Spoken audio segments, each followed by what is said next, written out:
కొంతమంది కొంచెం టెంపరీ, ఇందాక మనం చదువుకున్నాం, భక్తి హీనులు వాళ్ళ విజయం కొద్ది కాలమే, వాళ్ళకి ఆ ఆశీర్వాదం సంతోషం ఒక్క నిమిషమే భక్తి హీనులు. అలాగే దూరం అంటే జాగ్రత్తగానే టీవీలో చూపిస్తుంటారు, అలసిపోయి వస్తారు ఒక ఆయన కొనుక్కోగానే ఆ డాడీ ఆడుకుంటా ఉంటాడు. ఏమో ఆడుకుంటాం, అయిపోయింది సిటీలో ట్రాఫిక్ లో పడి వచ్చేసరికి నా పని అయిపోయింది. వాళ్ళ అమ్మ చుట్టూ కూడా వేసుకో పరిగెట్టుకుంటూ వెళ్ళిపోయి స్విమ్మింగ్ పూల్ దూకేస్తాడు. అది కాదు, అది టెంపరీ.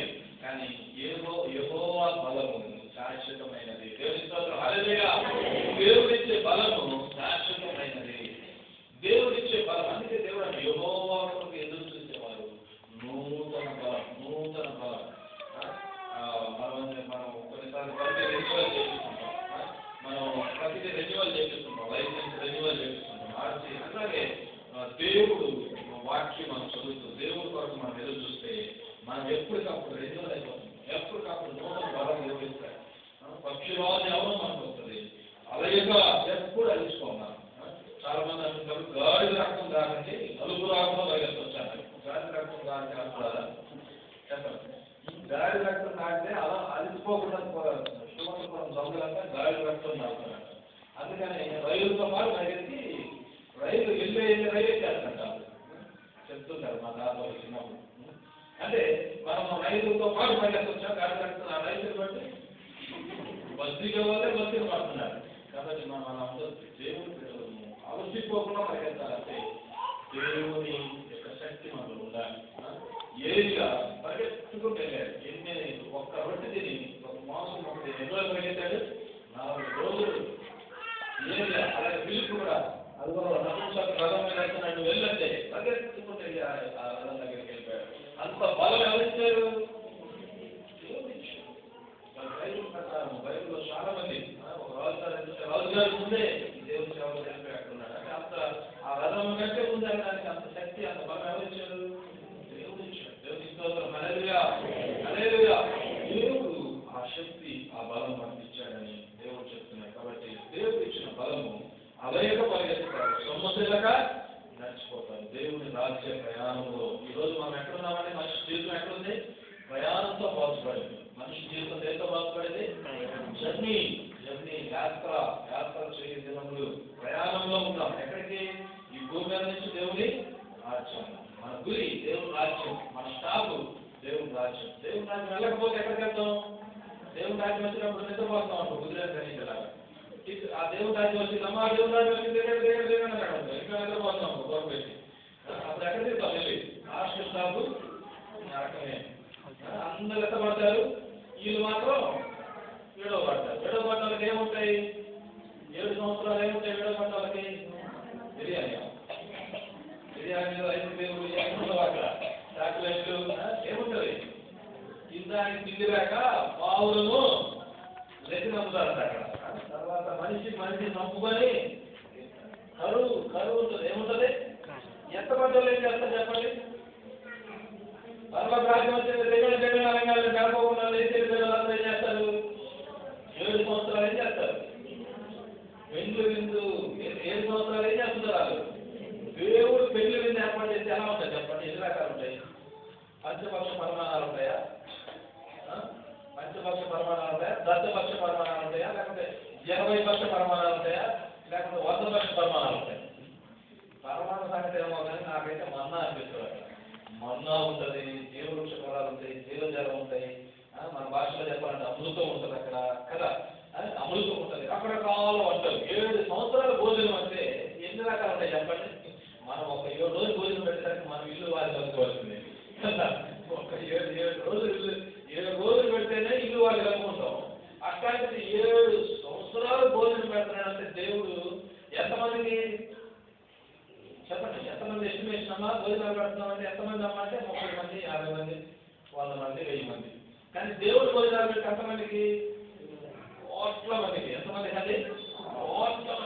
కోట్ల మందికి దేవుడు భోజనం పెడితే ఎన్ని వెరైటీస్ ఉంటాయి అక్కడ? పేరు తేకుండా పేరు ఫిష్ చెప్పండి. దేవుడు శిష్యులకు ఏం పెట్టాడు? వండి పెట్టాడు కదా దేవుడు. శిష్యులు ఆకలి ఉంటే సముద్రంలో రండి, ఏం పర్లేదు చేపలు రండి అని చెప్పి చనిపోయి తిరిగి లేచినాక వాళ్ళందరికీ ఏం పెట్టాడండి? చేపలు పెట్టాడు. దేవుని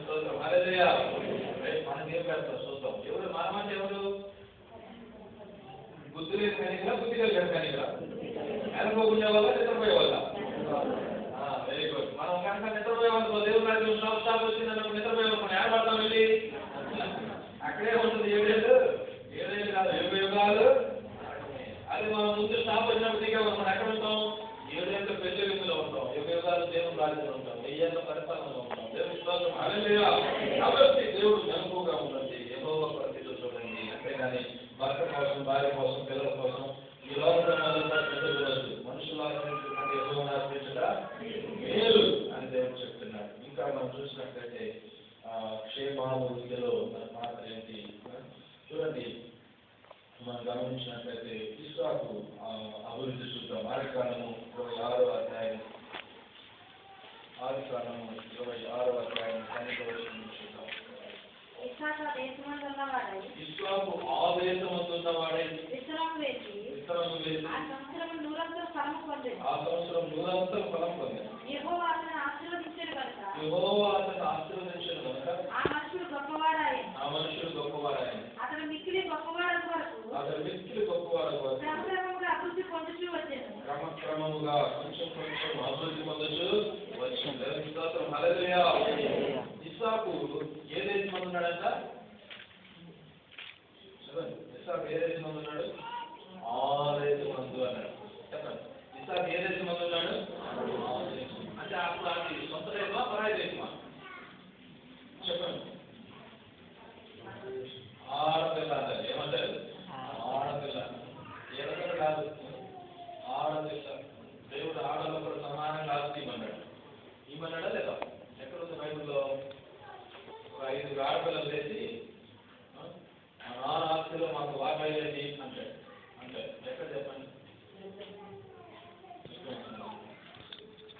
చూడండి ఒకసారి ఆడపిల్లలు.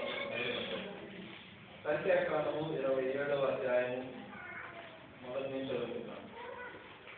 అప్పుడు యోసేపు కుమారుడైన మనష్షే వంశస్థులలో సెలెహు కుమార్తెలు వచ్చేది. సెలెహు మాకీరు కుమారుడును, గిలాదు మనుమడును, మాకీరు గురువంతుడై ఉండెను. అతని కుమార్తెల పేర్లు మహల, నోయా, ఒక్రా, మిల్కా, తిర్సా అన్నవి.